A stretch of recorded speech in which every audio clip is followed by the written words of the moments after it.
안녕하십니까. 건국대학교 사학과 교수 신병주입니다. 조선의 세 번째 왕 태종은 누구보다 왕권을 중시했던 왕입니다. 그리고 유교적인 질서, 명부론에 있어서도 의미를 둔 왕이었어요. 그렇기 때문에 처음 후계자를 세울 때도 유교에서 중요시하는 장자로 하여금 승계를 시켜야 된다. 그런데 결과는 그렇지 않았죠. 이 양녕대군을 세자의 자리에서 쫓아내고 세 번째 아들 충녕대군을 왕위에 올리게 되는데 태종이 왜 이런 결단을 내렸을까요? 조선의 왕 읽어드립니다에서는 첫째를 제치고 세 번째 아들이 왕이 된 진짜 이유 밝혀드리겠습니다.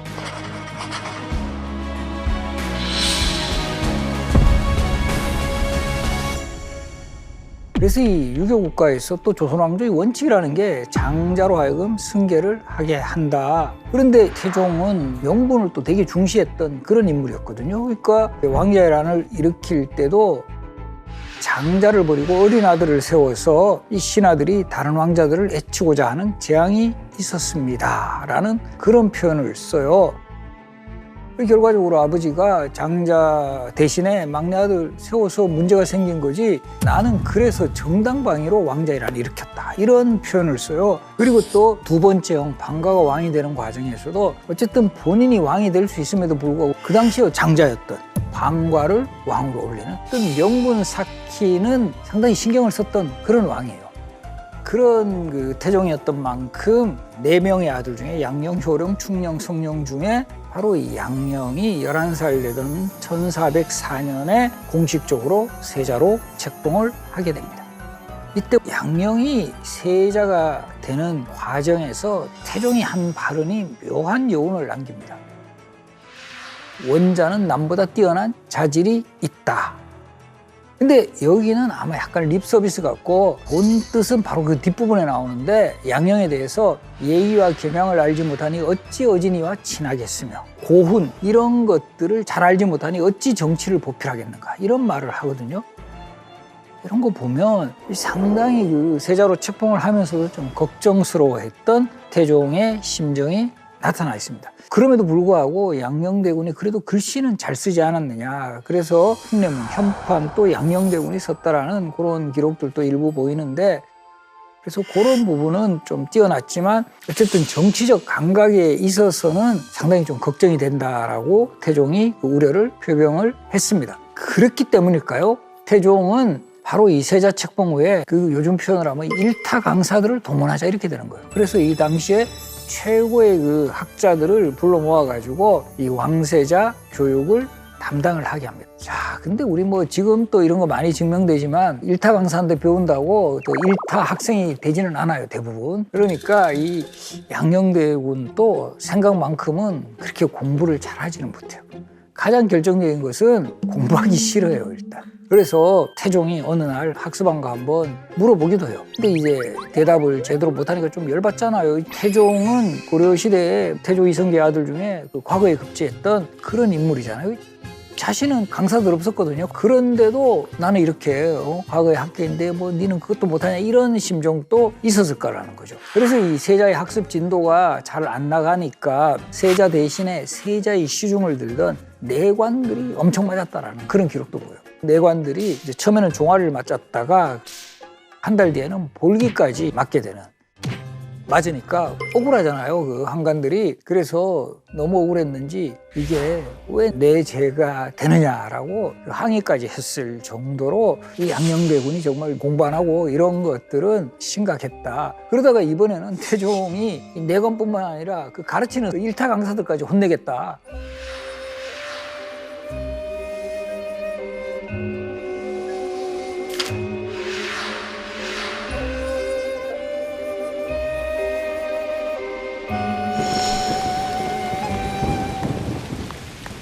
이거 참 정말 심각했던 그런 상황이었고 그런데 태종이 무서운 그런 이미지가 있잖아요. 되게 막 혹독하게 아들 뭐라고 했을 것 같은데 또 의외로 이 태종이 또 마음이 약한 그런 부분 그 앞에서 잠깐 소개했지만 약간 잘 울기도 하고 약간 그 좀 감성이 또 강하고 이러다 보니까 아주 뭐 혹독하게 불러가지고 때리고 막 혼내고 이러지는 잘 못해요. 그러다가 이제 좀 고민 끝에 양녕대군이 14살이 되던 해에 혼인을 시킵니다. 그 다음에 또 중요한 미션도 부여합니다. 당시 명나라 황제에게 이제 신년 인사를 하러 가는 100여 명이 넘는 사신단을 이끌고 양녕대군이 책임자로 명나라를 가게 합니다. 이제 앞으로 또 왕이 될 인물이니까 외교적 역량도 기르고 통솔하는 거 이런 것도 한번 익혀봐라. 근데 이때도 보면 태조하고 태종 때의 상황하고 정말 대자보를 할까 이런 장면들이 반복이 되는데 태조하고 태종도 막 서로 붙잡고 눈물 흘리고 막 이런 거 기억하시죠? 이때도 세자를 배웅하면서 태종이 눈물을 흘렸다.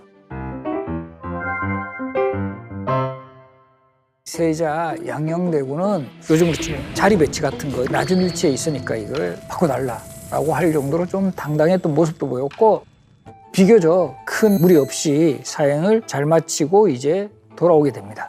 그래서 이런 모습을 보니까 태종도 좀 공부는 덜해도 괜찮아지려나 라고 생각을 하는데 이제 양녕대군에게 더 큰 문제가 생겨요.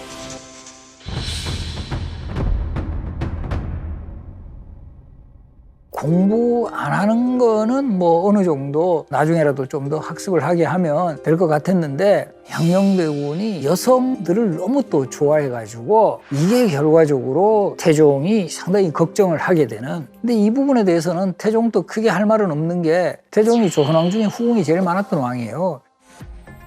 어떻게 보면 자기 꼭 빼닮은 거야. 자기를 꼭 빼닮았는데 자기는 그래도 아들이 그러면 이거 싫거든요. 그래서 이 부분 때문에 상당히 이제 갈등이 생기게 되는데 더더구나 이제 양녕대군이 관심을 가졌던 여자들이 기생이었어요. 처음에 이제 명나라 사신을 접대하는 자리에서 봉지련이라는 기생을 보고 뭐 요즘으로 치면 꽂힌 거죠. 그래서 봉지련을 세자궁에게까지 불러들여 가지고 태종이 알게 되고 화가 나서 봉지련을 감옥에 가둬버립니다.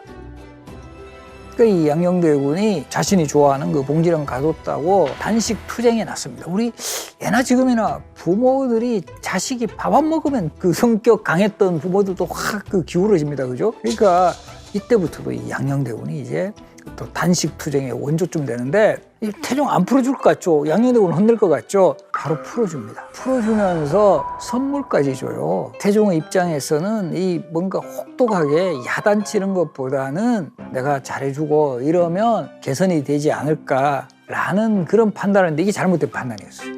그 이후로도 정말 양녕대군의 기행은 계속 반복이 돼가지고 세자궁에 개구멍 같은 걸 뚫어가지고 여자들을 막 출입시키는 거예요.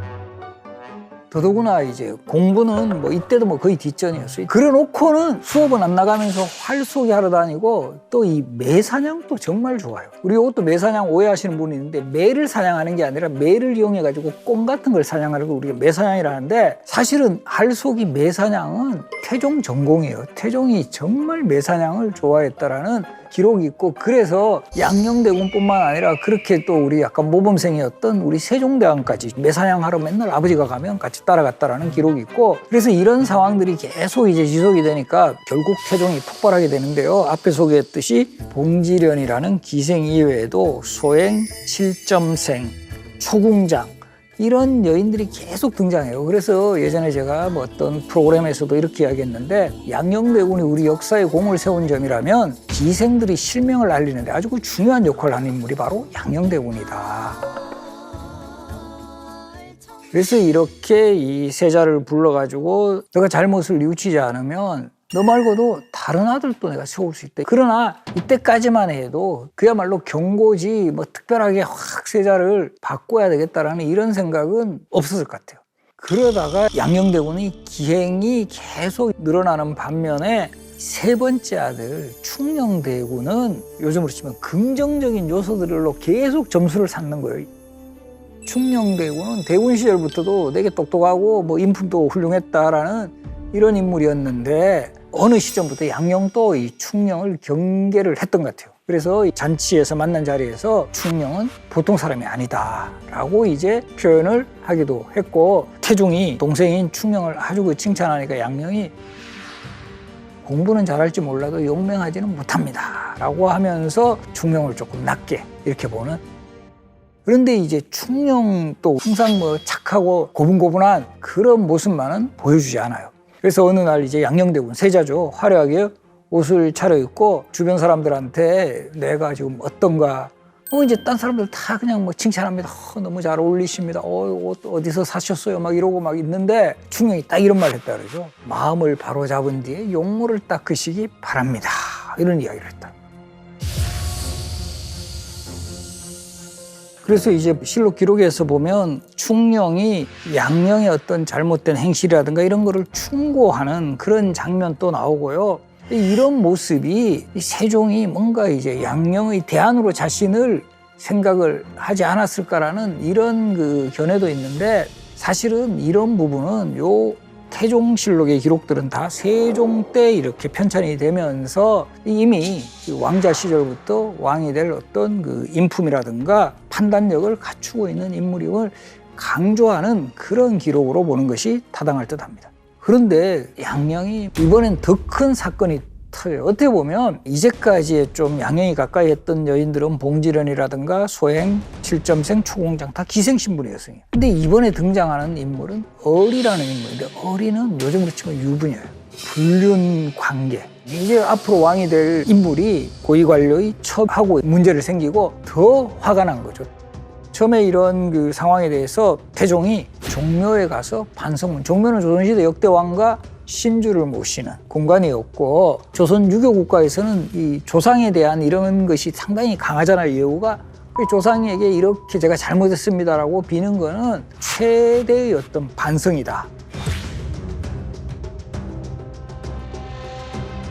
근데 이때도 여러 에피소드가 있는데, 이 반성문이 세자가 직접 쓴 게 아니라 이 병기량이라는 분이 대신 써줬다. 이걸 알면서도 태종이 이제 넘어가요. 어쨌든 반성문은 반성문이니까. 그런데 이제 더 문제는 그 반성문 써놓고도 변함이 없는 거예요. 반성문 할 때는 이제 제가 다시는 뭐 어리를 만나지 않겠습니다라고 했는데, 이 어리하고 또 관계를 맺었다가 결과적으로는 임신까지 하게 되니, 이게 이제 태종이 이때도 아까 울보 제가 이야기했는데 이때도 웁니다. 태종의 입장에서 조상들한테 볼 면목이 없고, 그래서 다시 이제 경고를 주면서 세자한테 어리를 이제 떼어놓고 세자도 이제 세자궁 밖으로 못 나갔게 출입 금지 명령을 내리게 되는데, 바로 이런 상황에서 동생인 성령도 사망을 했는 그 시기에 또 활속이 하러 나가는 거예요. 태종이 이 보고를 듣고는 정말 쟤는 사람도 아니다. 그런데 여기서 정말 아버지 태종을 더 화나게 하는 행동을 보입니다. 바로 이제 아버지 태종에게 사실은 반성문 형식의 글인데, 이게 실질적으로는 반성문이 아니라 항의 표시예요. 핵심은 뭐냐 하면, 태종이 우리 조선의 역대왕 중에 후궁이 제일 많았다는데 아버지도 여자 많고 가까이 하면서 왜 나한테 이러십니까? 이게 핵심이에요. 인내의 인계점에 이른 거예요. 결과적으로 이 태종은 세자를 쫓아내는 상황을 초래했고, 태종도 아주 노련한 정치인이에요. 대안이 나타났다라는 거죠. 이 양녕대군을 대신할 충령이라는 대안이 이제 서서히 성장을 해가지고 자리를 잡은 상황이었기 때문에 양녕대군을 세자의 자리에서 쫓아낼 수 있었고, 이때도 역시 태종은 또 우십니다. 물론 속도 상했을 거예요. 속도 상했는데 기본적으로 이런 좀 여러 실록 기록 자료 같은 거 보면 이방원이 상당히 킬방원의 이런 강한 이미지도 있지만, 또 의외로 상당히 좀 마음이 좀 여리고 약한 또 정이 많아. 대표적으로 2차 왕자위란 때도 그 바로 위의 형 방간을 죽이지를 않아요. 그리고 또 여러 차례 정권에 도전하는 이런 인물들이라도 뭔가 이 자신과 인연을 맺었던 사람들에 대해서는 죽이는 것보다는 그대로 이제 그 뭐 유배를 보내거나 이러면서 살려두는 장면에서는 실방원, 또 이면에는 정방원이랄까요? 정이 많은 또 방원, 뭐 이런 이미지도 분명히 있었다.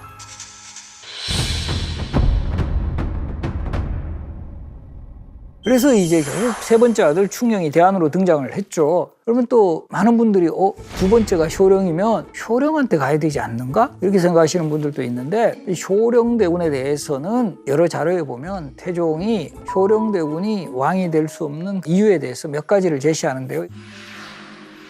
효령은 너무 빙그레 웃기만 한다, 이런 표현을 해요. 너무 이제 결단력이라든가 이런 게 좀 없다라는 거예요. 왕의 제목이 아니다라고 판단을 했고 효령대군 스스로도 왕이 될 그런 생각은 거의 없었어요. 효령대군은 조선시대 왕실 인물 중에 가장 불교에 십취한 인물입니다. 그래서 이 왕조로 있을 때부터 불교 행사를 가장 지원을 많이 하고 뭐 불경 간행이라든가 그래서 우리 지금 또 대표적으로 관악산 연주암에 가시면 그 옆에 효령각이라는 효령대군을 모신 사당이 있어요. 그리고 연주암이라는 절을 지을 때도 효령대군이 상당히 기여를 했다. 그리고 우리 지금 저 종로 인사동 쪽에 가시면 원각사지 10층 석탑, 저 원각사지 10층 석탑을 조성하는데도 이 효령대군이 큰 역할을 했다. 그래서 효령대군은 세종대왕보다 훨씬 오래 사세요. 91세까지. 그래서 저는 그 비결로 이 불교에 심취하다 보면 일단 채식하죠. 그리고 절은 높은 산에 있잖아요. 좀 운동 많이 하잖아요. 절에 와서 공기 좋은 데 가죠. 거기다가 부처님 믿으면 속 편하시죠. 그래서 91세까지 요즘으로 치면 이 웰빙적인 삶을 살았다. 그래서 이때 태종이 내세운 논리가 택현, 장자상속이 원칙이지만 필요한 경우는 현명한 사람을 선택할 수 있다. 그리고 이때 이미 박은이라든가 유정현 같은 측근 신하들한테 뭔가 그런 의도를 표현을 해요. 그래서 실제 양령을 폐하는 그런 전체 회의에서 신하들이 현명한 사람을 선택하는 것도 하나의 방법일 것 같습니다. 경들의 뜻이 다 그러하니 이제 양령을 폐하고 충령을 후계자로 삼겠다.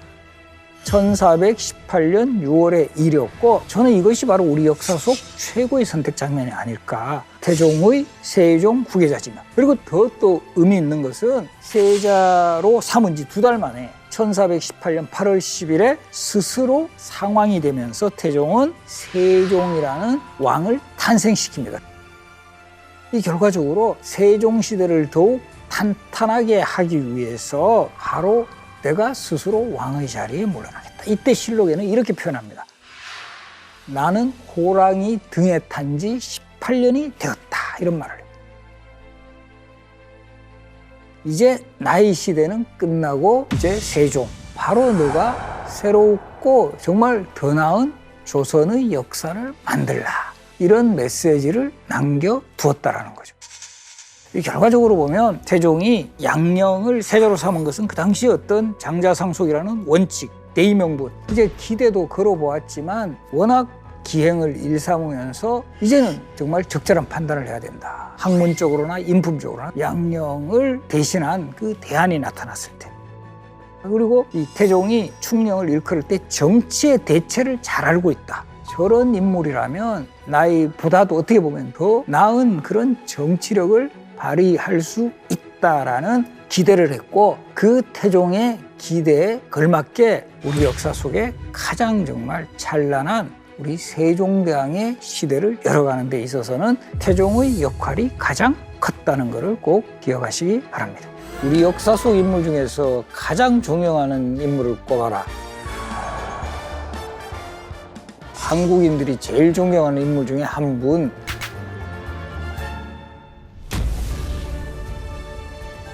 세종하면 꼭 대왕이라고 부를 정도로 그 이름에 걸맞게 백성들도 정말 잘 살피고 또 당시의 조선이 태평성대로 나아가게 했던 정말 많은 업적들을 남긴 그런 왕입니다.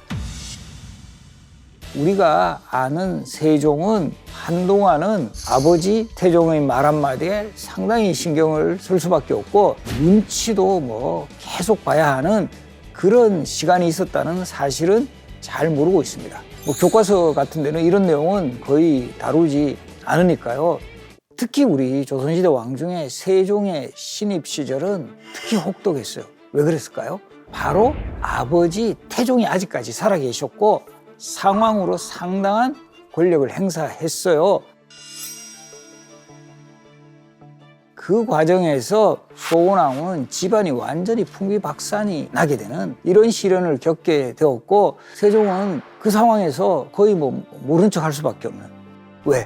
아버지가 그런 조치를 취했기 때문에 가슴도 아프고 이거 뭔가 항변하고 싶었지만 참을 수밖에 없었던. 그런데 예전에 우리 했던 그 드라마 뿌리 깊은 나무 보면 거기에 대한 과인의 답은 지랄하고 자빠졌네. 이것이 그러나 토론을 통한다라든가 합리적으로 신하들을 뭐 설득을 해나갔지 실제 기록으로 나타나는 세종의 모습은 막 화내고 뭐 정말 욕은 안 하셨습니다. 왕이 된 후에도 세종이 아버지 태종의 눈치를 볼 수밖에 없었던 이유는 무엇일까요? 왜냐하면 그 아버지가 누군가요? 킬방원.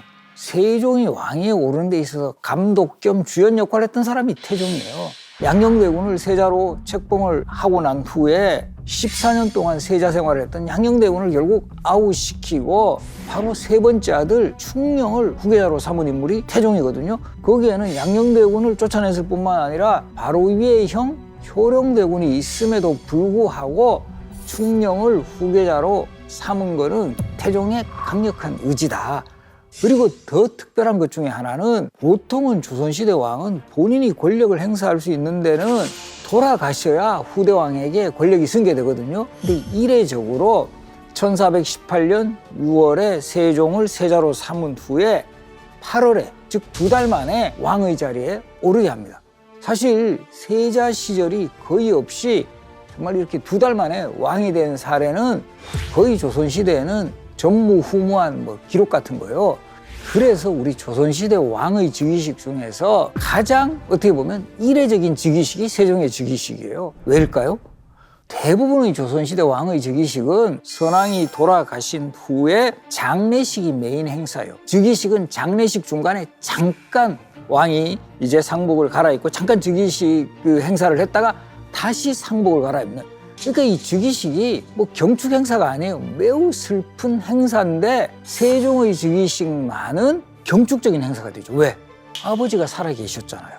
태종이 살아계신 상태에서 축복을 받는 그런 행사였기 때문에 세종실록에 보면 세종의 즉위식 과정이 상당히 상세하게 그 당시에 뭐 문무백관은 물론이고 저 멀리 그 아랍 지역, 지금의 그 회인이라고 돼 있는데 중동 지역에 있는 사람들까지 축하하러 오고 이런 모습들이 기록으로 나와요.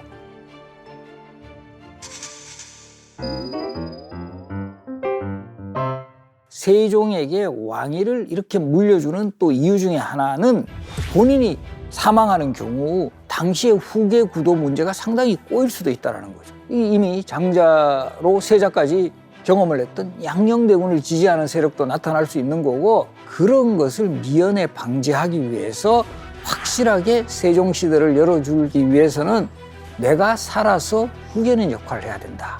결과적으로 스스로 상왕의 자리에 오르는 거죠. 태종이 왕위에 올랐을 때는 정종은 물론이고 태조까지 살아계시니까 정종은 상왕, 태조는 태상왕 이렇게 됐어요. 근데 이번에 또 세종이 왕위에 올랐을 때도 아버지 태종은 물론이고 이때까지도 정종도 살아계셨어요.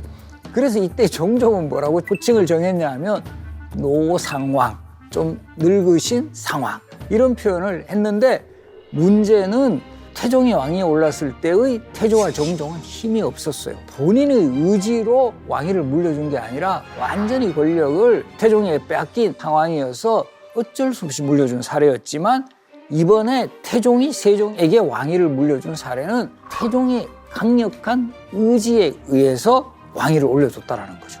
세종이 왕위에 오르기는 했지만 태종이 상당히 권력을 행사하고 있었습니다. 특히 태종은 병권은 내가 가지고 있어야 한다. 세종이 30살이 되기 전까지는 내가 병권을 잡고 있겠다. 이렇게 되는 거예요.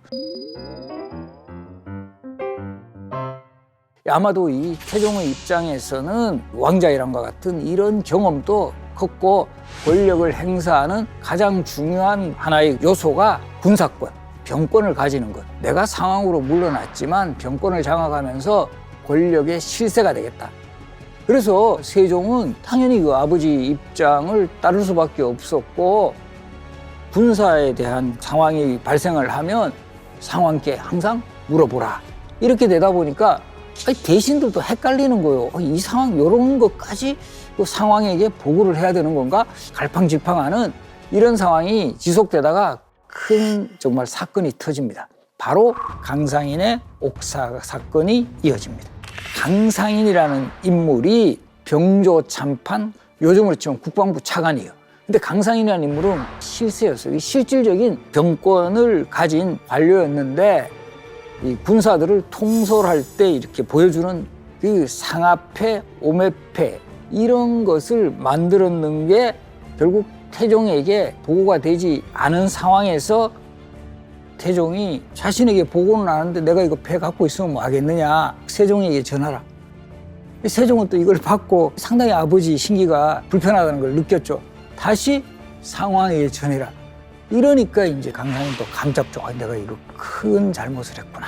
그러면서 결과적으로 이 강상인을 문초를 하게 되고 강상인은 투옥된 후에 결국은 함길도 지금의 함경도의 관노, 관청의 노비로 보내버려요. 이거는 뭐 평민도 아니고 천민 신분으로 전락해가지고 정말 국방부 차관했던 사람이 완전히 그 최하층의 신분으로 저 함길도는 예나 지금이나 그때도 정말 가기 싫어하는데요. 그곳으로 이제 보내버렸죠. 그리고 이 사건은 세종이 즉위한 지 15일 만에 일어난 일로서 어떤 측면에서 보면 태종과 세종의 뭐 힘겨루기, 물론 세종이 일방적인 패배였지만 이 상황이 이제 전개가 됩니다. 근데 이게 문제가 강상인의 옥사로 그치는 게 아니었다라는 게 아주 또 중요한 포인트입니다. 소위 말하는 그 킬방원의 또 본능이 다시 한번 꿈틀거립니다. 바로 타겟이 누구였느냐 하면 세종의 장인이었던 시몬입니다. 시몬. 시몬은 그 아버지 심덕부가 태조 이성계와 위화도 해군을 같이 한 후에 개국 후에는 자의정까지 지내고 뭐 소위 요즘 표현을 하면 집안이 상당히 빵빵해요. 그러다가 40대 초에 이조판서를 거쳐 세종이 왕이 되면서 승승장구를 해요. 좌의정, 우의정 보통은 거치거든요. 뛰어넘어가지고 영의정까지 지내게 되고 그러니까 얼마나 이 권세가 뭐 셌겠어요.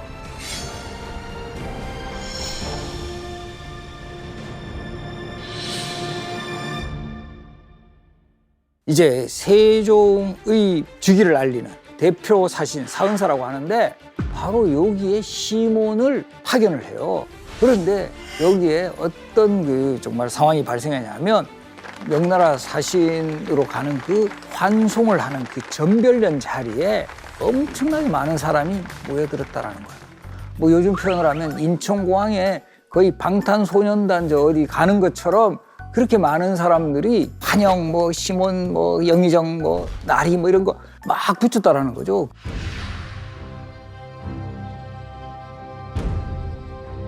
도성안이 텅 빌 정도다. 다 갔다라는 거죠, 거기에. 이 소식을 들은 태종이 상당히 기분 나빠합니다. 자기 사이 왕 됐다고 저렇게 사람들 끌어모아 매우 불편했다는 거예요. 그리고 이 태종은 이미 그런 본능이 있는 사람이에요. 외척 집안이 설쳐서는 안 된다. 이미 왕으로 있을 때 원경하고 민씨의 그 동생들, 처남들 다 제거했잖아요. 이 외척이 설치면 안 된다. 이런 속에서 태종이 딱 시몬을 제거하는 방법으로 생각한 인물이 바로 강상인이었어요. 태종도 이 강상인이라는 인물이 시몬하고 상당히 그 연결고리가 있다는 것을 파악하고 바로 이 강상인 옥사 사건이 다시 재소환되는 거예요. 그때 압슬령이라 그래가지고 이 무릎을 이렇게 탁 지어 누르는 정말 심한 고문을 한 거죠.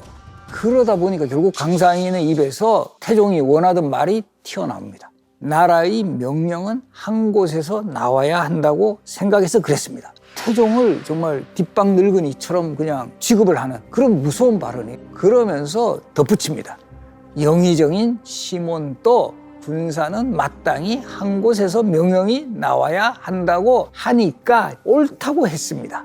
태종의 입장에서는 시몬이 실질적으로 기획자다 이런 판단을 내리게 되었고 내가 예전부터 주상이 30살이 될 때까지 군사 일은 내가 챙길 것이다 라고 했는데 어떤 측면에서 보면 나의 영린을 건드리는 거다 이렇게 된 거죠.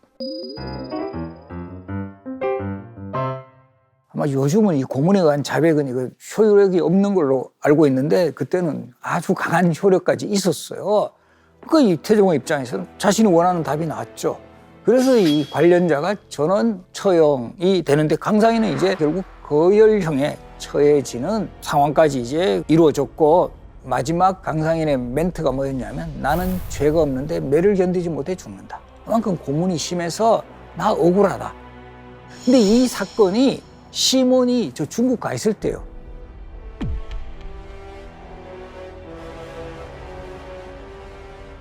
하루 사이에 또 2차례 곤장맞고 3차례 압슬령을 당한 상황에서도 처음에는 버텼어요. 고문을 이겨나갔는데 결국은 이 수사 책임자의 한 명이었던 유정현이라는 인물이 오늘 국문하는 형세를 보면 너 상황 파악 아직도 안 됐냐? 끝내 순복하지 않고 배겨나겠냐? 이런 말을 했다 그래요. 이게 형세 보면 수사의 정말 지휘는 태종이 하고 있다. 그거를 이제 파악한 시몬은 승복을 합니다. 바로 그 다음 날 사약이 내려집니다. 이 정말 뭐 일사천리로 일처리를 하죠. 시몬이 실질적으로 좀 야심 있는 인물이긴 했어요. 양녕대군이 아직 세자인 시절에 주변에서 충녕대군이 너무 똑똑하다. 그러니까 이러면 견제받을 수 있다. 그래서 좀 요즘으로 치면 좀 나서지 마라라고 했지만 시몬은 이걸 무시합니다. 우리 사이도 충분히 왕이 될 가능성도 있다. 그러다 보니까 그런 것들을 읽은 태종. 안 그래도 외척에 대해서는 상당한 그 알레르기 반응을 보였던 태종의 입장에서는 이 시몬이란 인물의 싹부터 확 잘라내야 된다. 이렇게 됐다. 결과적으로 이 표적 수사다라고 볼 수 있고, 시몬은 사약을 받았고 시몬의 부인은 관노비로 보내져요. 뿐만 아니라 이 시몬의 딸 소원왕후의 자매들 역시 노비가 됩니다. 이렇게 처갓집이 풍비박산 났지만 세종은 이때까지도 거의 뭐 진짜 아무 말도 할 수 없었던 허수아비 왕처럼 반기를 들지 못했어요.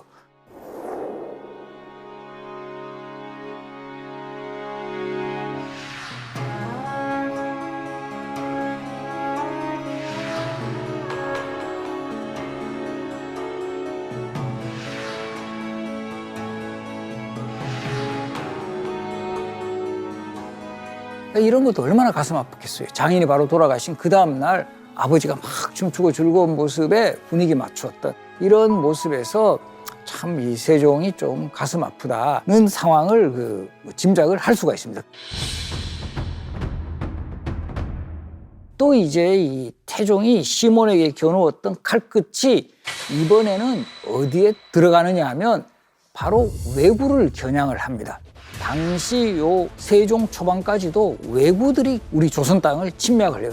특히 충청도 비인현의 왜구들이 민간인 또 학살하고 이렇게 된 거예요.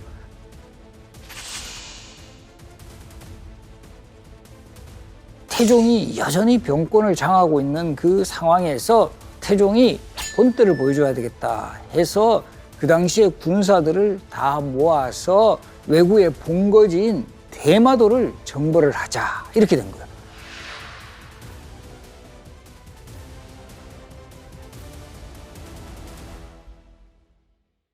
이 대마도에 가서 그 왜구의 어떤 소굴을 다 이제 좀 불살러 버리고 포로로 잡힌 조선인과 그 중국인도 구출해 나가고, 대마도 정벌은 조선 역사에서 정말 드물었던 해외 원정이고 그만큼 조선 초기에 어떤 그 무가 강조되던 시대 분위기가 보여집니다.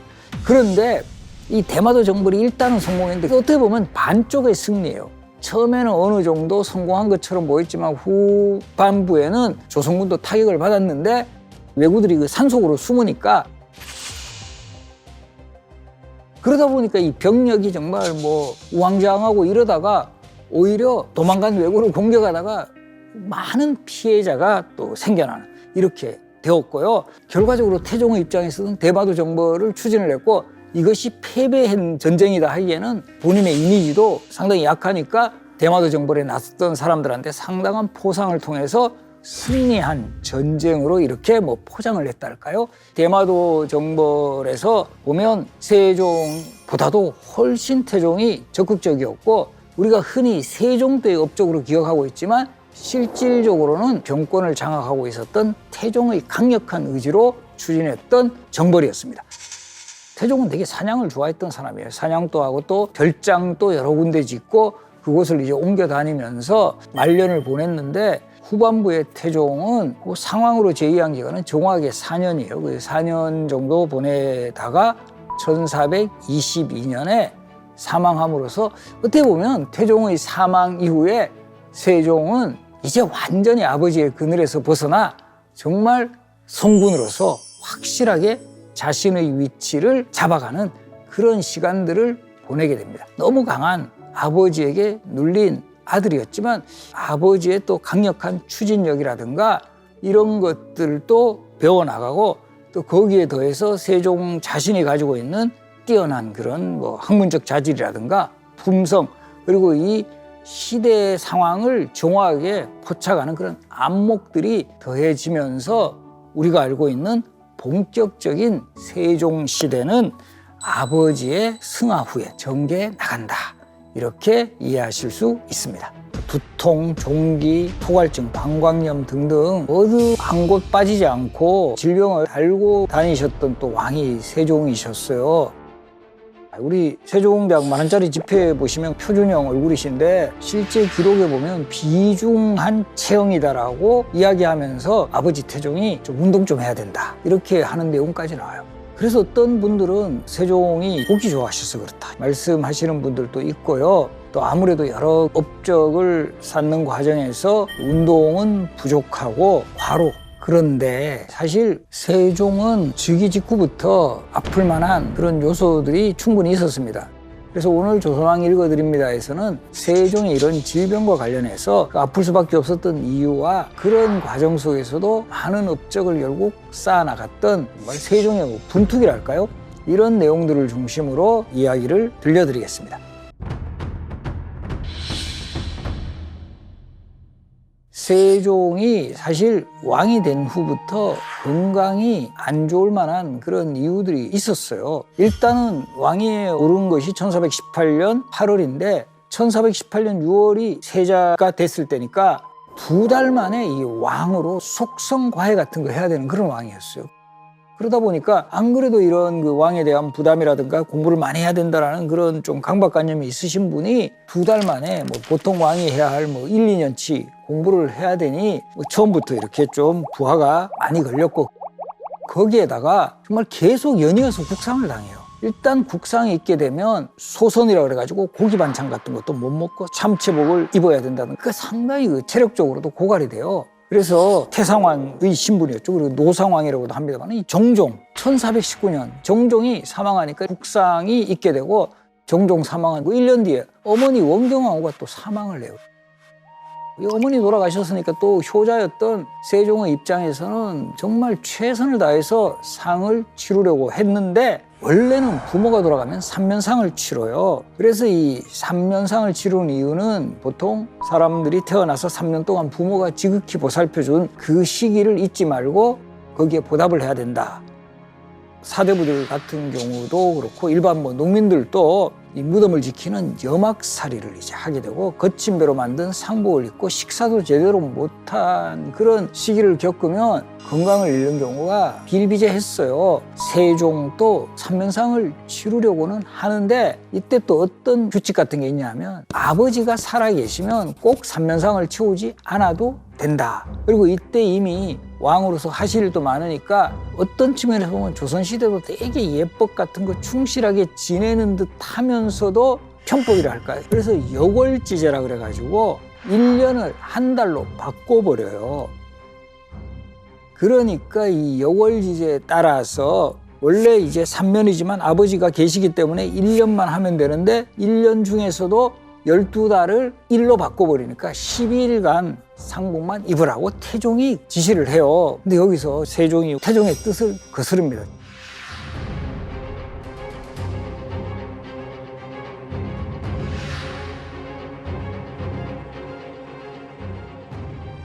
세종이 아버지 태종에게 거의 공식적으로 반항한 최초의 사례였습니다. 이 원경왕후가 또 사망한 후에 또 2년 후에 이번에 아버지 태종이 돌아가시네요. 56세의 나이로 사망을 하는데, 근데 이때도 정말 짠한 부분이 있어요. 그러니까 원래 우리가 국상당하면 고기 못 먹잖아요. 태종이 유언을 하면서 예외적으로 그 세종에게는 좀 고기를 꼭 챙겨주라. 고기를 안 먹고 받는 그런 정말 스트레스라든가 이런 것보다는 차라리 먹게 하는 게 좋다라고 이 태종이 판단을 했던 거고요. 1419년 정종, 1420년 원경왕후, 1422년 태종까지 이것도 정말 연이어서 국상 치르는 거 쉽지 않잖아요. 그래서 세종은 처음부터 자신의 건강을 잘 챙기기는 힘든 상황이었고, 그리고 뚱뚱하신 체형에 운동은 부족하고, 그래서 이 세종이 그나마 좀 좋아하는 스포츠라 한다면 기록에 보면 사정전 앞마당에 구멍을 뚫어가지고 공을 가지고 탁 치는 격구라고 합니다. 격구. 기마격구라 해가지고 말을 타고 다니면서 집어넣는데, 세종은 또 말 타는 것도 별로 안 좋아하셔가지고 게이트볼처럼 이렇게 그 구멍 집어넣고 그 정도 운동은 하셨지만 야외 활동 거의 즐기시지 않았다.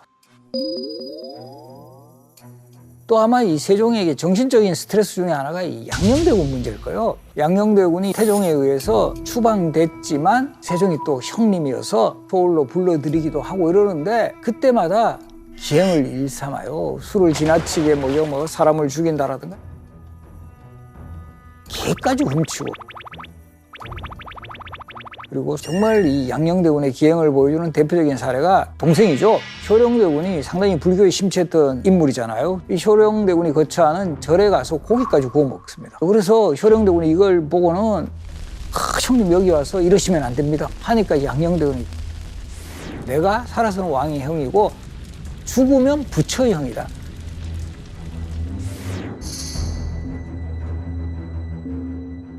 이 양녕대군 문제로 세종이 상당히 좀 스트레스를 받는 이런 장면들도 여러 기록에 등장을 합니다.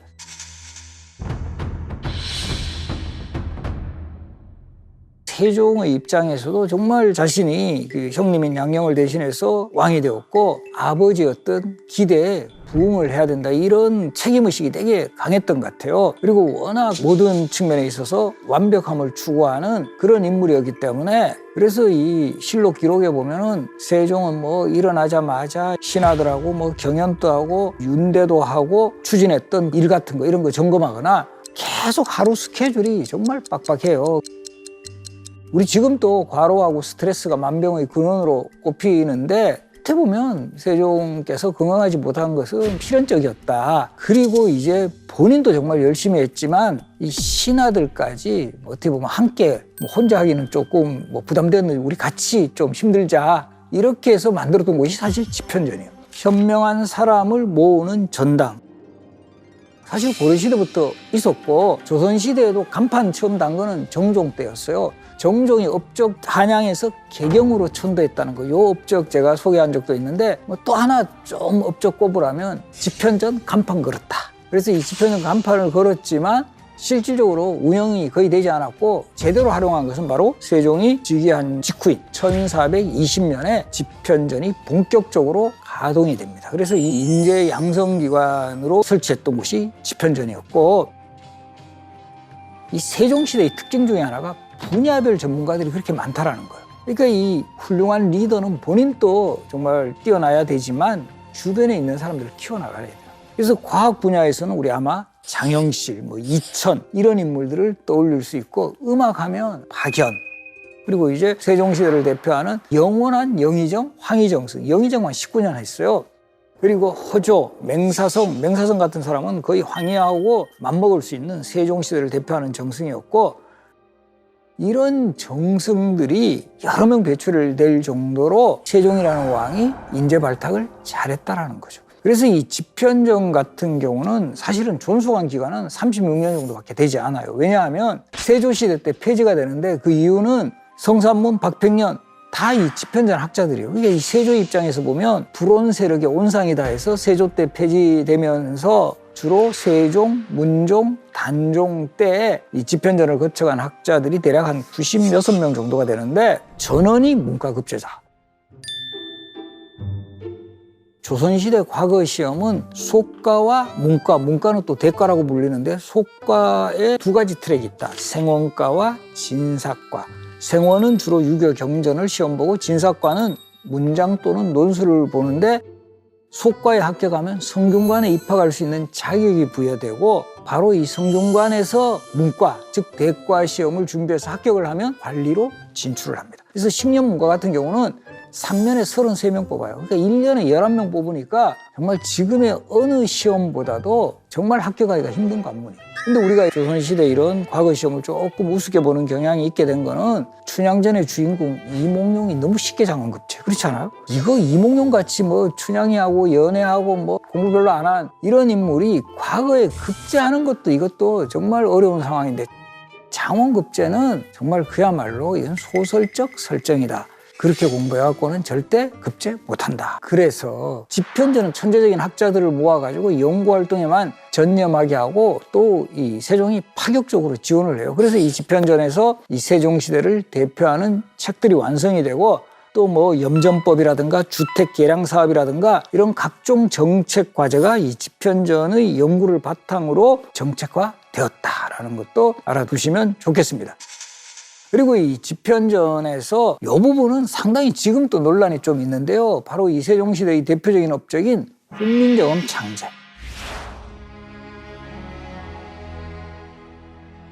그래서 이 집현전에서 공식적으로 했다라는 기록이 없이 1443년 12월 실록 기록에 딱 한 줄로 나옵니다.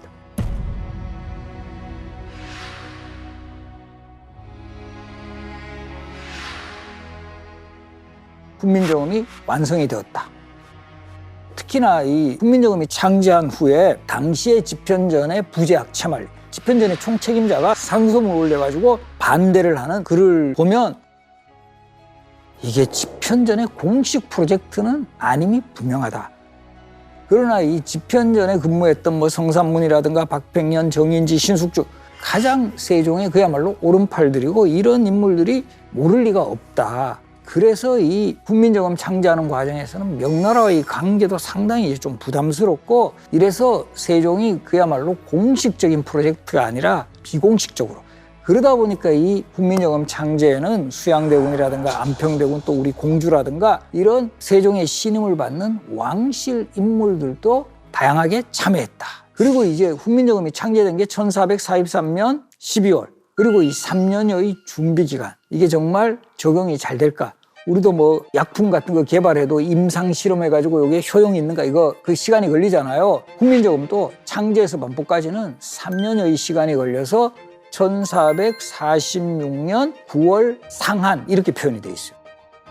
그러니까 9월 10일을 기준으로 잡으니까 요거를 양력으로 환산하니까 몇 월 며칠? 10월 9일. 그래서 이 한글날은 세종대왕이 훈민정음을 창제한 날이 아니라 반포한 날을 기념해서 한글날로 기념하고 있고 한글날이 계속 공휴일이었다가 한때 우리나라 노는 날 너무 많다 해가지고 공휴일에서 제외해요. 그러다가 세종대왕 기념사업회라든가 한글학회라든가 세종대왕을 존경하는 이런 하는 곳에서 이 한글날을 이걸 왜 공휴일에서 제외했느냐. 이 한글날은 세계적으로 우리나라밖에 없다.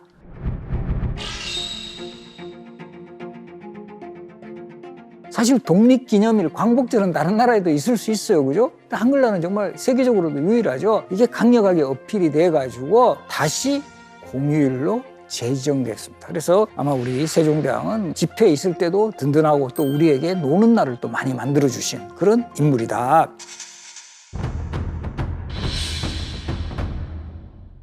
그래서 이 집현전에 세종이 되게 관심을 가진 그런 상황들도 많이 나오고 어디서냐면 지금 저 경복궁에 가시면 수정전이라는 건물이 있어요. 집현전이 원래 위치했던 자리가 바로 수정전. 그래서 이 경복궁에서 보시면 왕이 집무하는 사정전이라든가 그리고 경회로 바로 앞이에요. 되게 가까워요. 그러니까 왕의 동선에 항상 걸리는 그런 장소여서 이 세종이 집현전을 자주 순시를 했다 할까요? 그건 또 한편으로 보면 일 잘하나 못하나 이렇게 지켜봤을 수도 있다라는 거죠. 그리고 이때 가장 유명한 뭐 에피소드 중에 하나가 세종이 어느 겨울날 밤에 이 집현전 일대를 둘러보는데 불빛이 세워져 나와가지고 딱 들어가 보니까 신숙주가 깜빡 잠이 들었다. 이때 어떻게 하셨죠? 당신이 입고 있던 용포를 덮어주었다. 어떤 뭐 기록에는 뭐 단비 가죽 옷을 덮어주었다. 뭐 이런데 어쨌든 왕이 옷을 직접 덮어주고 돌아서서 나가셨다라는 그런 일화가 있어요. 이때 막 세종이 그 깨워가지고 야 여기 독서실이냐고 너희 집에 가서 자라고 막 이랬으면 정말 또 분위기 확 달라져요. 그렇지 않나요? 우리가 리더는 어떤 방식으로 감동을 줘서 그 사람의 능력을 또 끌어내는 거예요. 이 신숙주 입장에서 얼마나 또 감격했겠어요. 그래서 신숙주가 더 이제 열심히 일하는 계기. 그리고 또 다른 신하들도 황이 이렇게 밤늦게까지도 여기에 관심을 가지고 우리를 후원하시는데 우리도 일을 하지 않을 수가 없다. 그래서 정말 이 신하들도 어떤 측면에서는 힘들지만 화로를 뭐 기꺼이 받아들였을 거다. 그리고 또 이 세종이 집현전학자들의 불만도 어느 정도 간파를 해나가요. 이 연구기관이다 보니까 승진 체계 같은 게 잘 안 되니까 그때 조선시대 관리들도 다 학자들도 승진하고 싶어요. 그래서 이 특전을 내리는 게 사가독서제.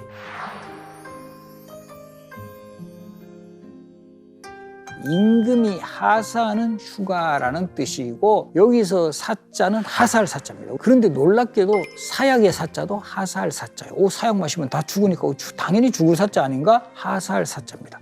왕이 하사하는 약이기 때문에 한때는 뭐 정말 왕의 총애를 받았지만 정치적인 이유로 어쩔 수 없이 처형을 할 수밖에 없을 때 어떻게 보면 사약이 좀 신체도 훼손이 되지 않죠. 깨끗한 거예요. 그래서 뭐 사약을 받아라 그러면 내가 그래도 좀 급이 있었구나 이렇게 생각하고 사약을 받는 게 좀 속은 편했을 거다. 그리고 이 집현전의 여러 연구 과제를 통해 가지고 정말 세종시대에 그 국가체제를 정비하는 여러 가지 그 성과물이 나타나요. 그리고 이 당시에 그 유교의 기본 교재인 대학대전이라든가 역사책인 자치통감, 강목 등의 인쇄를 해가지고 학자들한테 그걸 읽고 공부하라고 했고 이걸 또 항상 직접 토론하면서 뭐 요즘 표현으로 하면 테스트를 하기 때문에 이 신하들도 참 공부를 하지 않을 수 없는 그런 상황이었다.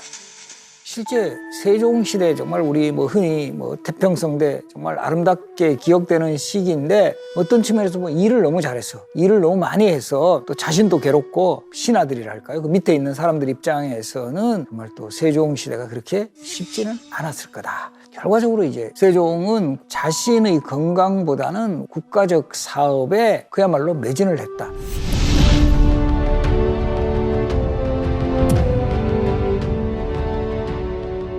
모든 이런 중요한 정책은 백성들의 의견을 물어봐야 된다. 세종이 이런 말까지 해요. 백성들이 좋아하지 않으면 할 수가 없다. 시대를 앞서간 출산 정책. 임신한 여성들에게 휴가를 부여해라. 감옥에 갇힌 죄수들의 복지까지 생각해가 여름에는 이들에게 얼음도 좀 주라. 겨울에는 좀 볏짚 같은 거 깔아줘라. 그리고 이 세종은 이미 590여 년 전에 실시했다.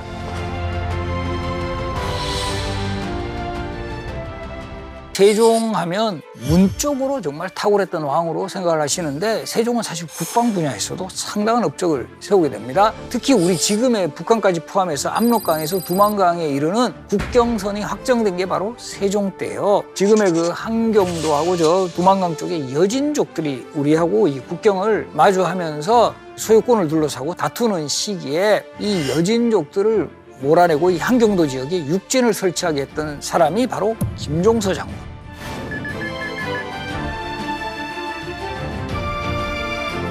그래서 이때 우리 보면 김종서 장군은 이 여진족 정보를 하면서 상당히 이미지가 세서 이제 백두산 호랑이, 대호라는 이미지로 불렸지만 사실 김종서는 문신 출신이고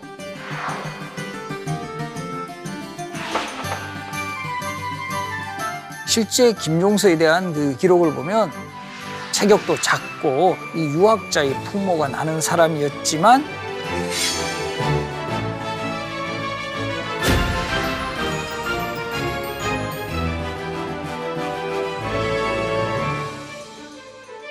세종은 저 육진 개척하는 데 있어서는 무장으로서만 하는 게 아니라 그곳을 또 관리할 수 있는 능력까지 갖춘 그런 사람을 파견을 했기 때문에 김종서가 육진 개척에 선봉해졌고 우리 최윤덕 장군은 전형적인 무장 출신입니다. 무과 출신으로 정승에까지 오른 인물이 바로 최윤덕 장군이었어요.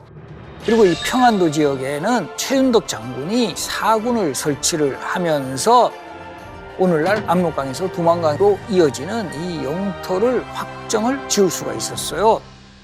그리고 이제 세종시대에는 바로 이 농사직설이란 책이 이제 편찬이 되기도 했는데 그 당시에는 가장 중요한 산업이 농업이잖아요. 그 전까지는 주로 중국의 농업소들을 바탕으로 해서 농사를 짓다 보니까 이게 뭐 우리하고 기후도 다르고 토양도 다르니까 이 수확량이 적다라는 거죠. 이것을 증진시키기 위해서 세종이 어떤 아이디어를 내느냐 하면 우리 지금도 그런 경우 많잖아요. 뭐 음식점 같은 데 가도 같은 재료를 내도 음식 맛있는 집이 있어요. 이런 것처럼 특히 수확량이 많은 요즘 표현을 하면 베스트 농업인들을 찾아서 관리들이 그것을 적게 하는 거죠.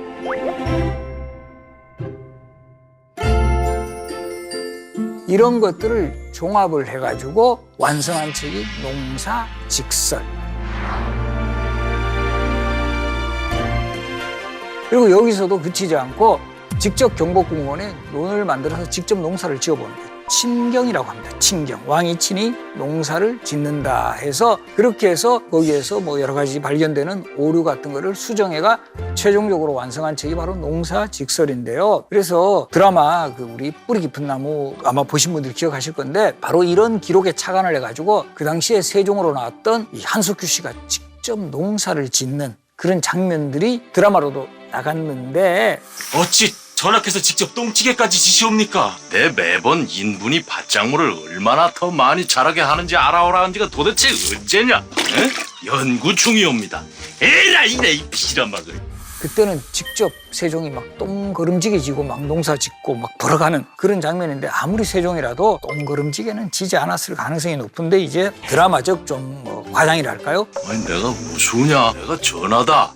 그리고 이 농업하고 관련이 가장 또 깊은 게 천문관측이에요. 그래서 그 전까지는 주로 중국이라든가 아라비아 쪽 달력이라든가 천문관측 기구를 가지고 뭘 측정을 하다 보니까 오류가 자꾸 많은 거예요. 그래서 우리가 지금 일식월식 있죠. 일식이 있는 날 그 당시에 또 뭐 재앙을 없앤다 해가지고 그 행사 같은 거를 해요. 그런데 이게 이제 시간이 안 맞아가지고.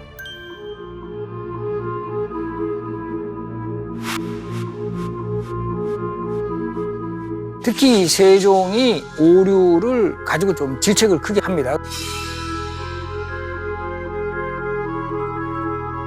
이때 세종이 이래서는 안 되겠다. 이거 중국의 여러 가지 데이터 가지고 하면 안 맞겠다 해서 우리의 독자적인 천문 관측 기구 같은 게 있어야 되겠다 해가지고 이때 이런 그 데이터를 바탕으로 우리의 독자적인 달력을 완성하게 되는데 이것이 바로 칠정산 내표입니다. 칠정은 해, 달, 화, 수, 목, 금, 토. 요 칠정을 잘 계산한 내편과 외편을 합한 책, 칠정산 내외편. 그리고 이때 만든 과학기구 중에 혼천이가 지금 만원짜리 지폐 뒷면에 이렇게 그 딱 봐도 무슨 하늘 관측할 것 같이 보이는 기구 있어요. 혼천이고 거기에 막 별자리 같이 들어가 있는 그 모습은 천상열차 분야 지도라고 해서 고구려 시대부터 이어져 오던 천문도를 세종 때 돌에 새긴 거. 그리고 거기 또 하나 무슨 뭐 망원경 같은 거 하나 보이거든요. 뭐 대포 같기도 하고. 이것은 지금 영천의 보현산에 있는 천문대가 있어요. 거기에 설치한 천체 망원경. 세종시대의 과학정신을 계승하겠다라는 의지를 담아서 표현이 되어 있습니다.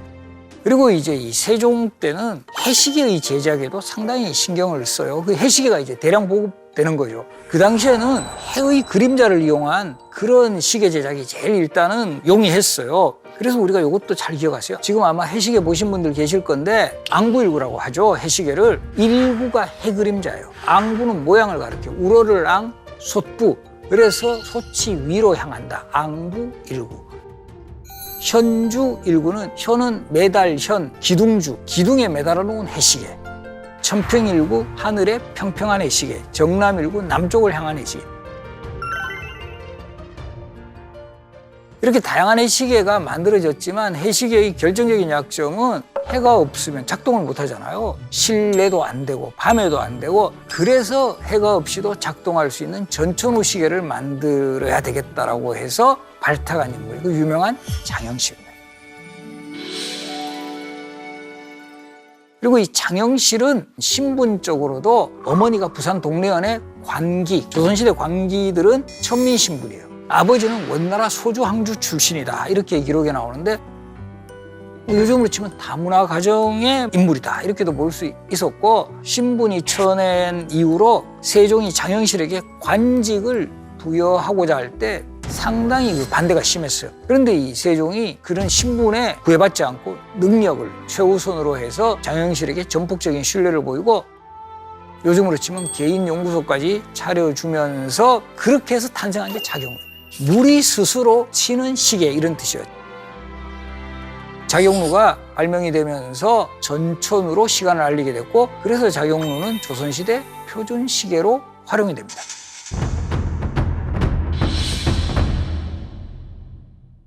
이런 여러 가지 정말 업적의 가장 핵심이 백성들을 위한 것, 백성들의 삶을 풍요롭게 한다. 그런 또 세종의 모습이 대표적으로 드러나는 게 1430년, 지금으로부터 거의 590여 년 전이죠. 그 당시에 토지세법, 우리 그 교과서에 연분구등법, 전분육등법으로 나오는데 이 토지세법을 확정하는 데 있어서 국민투표를 실시했다.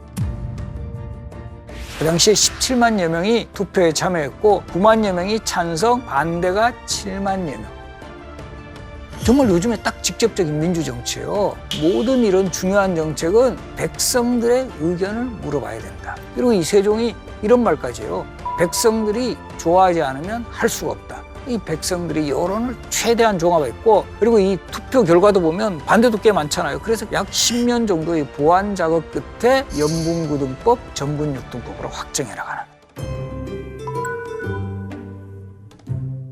요즘 같으면 투표하면 뭐 인터넷, 전화 방식이 동원되지만 그 당시에 뭐 당연히 이런 게 없는 상황에서 아마도 군이나 현, 수령이 주관을 해서 직접 투표를 하러 오도록 유도를 했을 것 같아요.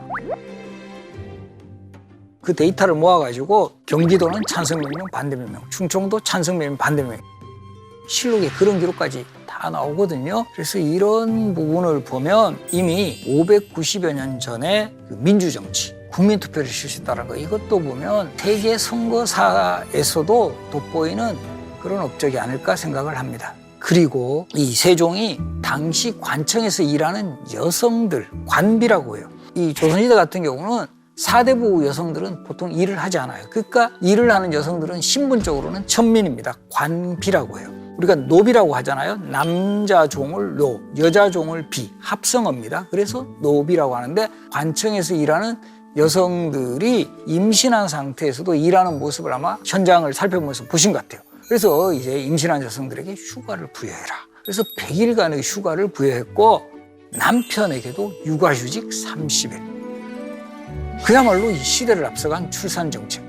우리 최근에 와서 이런 뭐 육아휴직 제도 이렇게 생기긴 했지만 세종은 이미 이 시대에 육아휴직 제도를 구상을 하고 실천하신 분이에요. 그리고 이제 뭐 감옥에 갇힌 죄수들의 복지까지 생각해가 여름에는 이들에게 얼음도 좀 주라.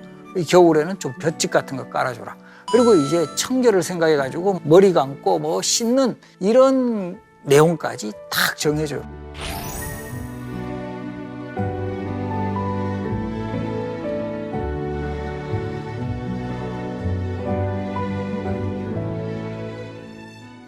이러니까 병이 안 걸릴 수는 없어요. 너무 모든 것을 다 챙기고 다 신경을 쓰시다 보니까 그러니까 결과적으로 이런 세종이 자신의 건강은 제대로 돌보지 못했고 그래서 이 실록에 보면 세종이 아팠다는 기록이 거의 50여 건 정도 등장을 합니다. 그래서 제가 몇 건 인용을 하면 1425년에는 중국 사신이 세종의 얼굴을 보고 얼굴이 파리하고 검게 변해서 병환이 심한 것을 알았다. 1431년 기록에 보면 내가 풍기를 얻어서 계속 몸이 괴로웠는데 잠이 들었는데 두 어깨 사이가 찌르듯이 아팠다.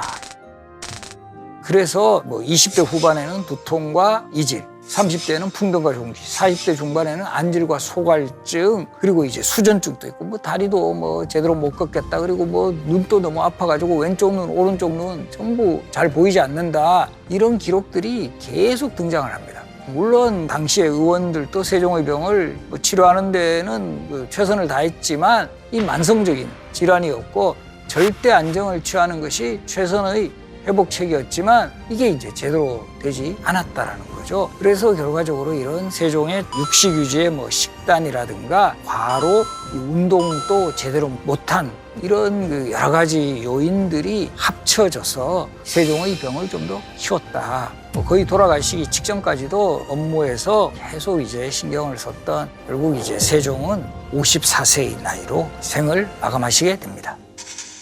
그래서 이런 모습을 보면 정말 세종이라는 왕은 우리가 알면 알수록 더 업적이 많고 그런 업적의 가장 기본에는 백성들이 정말 편하게 사는 그런 세상을 만들겠다. 이 훈민정음이 가장 대표적이잖아요. 훈민정음은 일반 백성들을 위한 그런 문자예요. 결과적으로 훈민정음을 창제를 함으로써 이 세종이 백성들도 이제 자기 억울한 일 당하면 이거 표현을 해라 이렇게 이야기하거든요. 세종은 자신이 조선의 왕임을 인식을 하고 좀 더 나은 세상, 백성들도 안정되고 편안한 삶을 살게 하기 위한 그런 과정에서 자신의 어떤 질병은 뭐 감수를 했다 할까요? 이런 모습에서 우리가 세종이라는 왕은 우리의 기억 속에서 이런 왕이 존재했다라는 사실 자체를 우리는 좀 자부심으로 이렇게 기억을 해야 되지 않을까 생각을 합니다.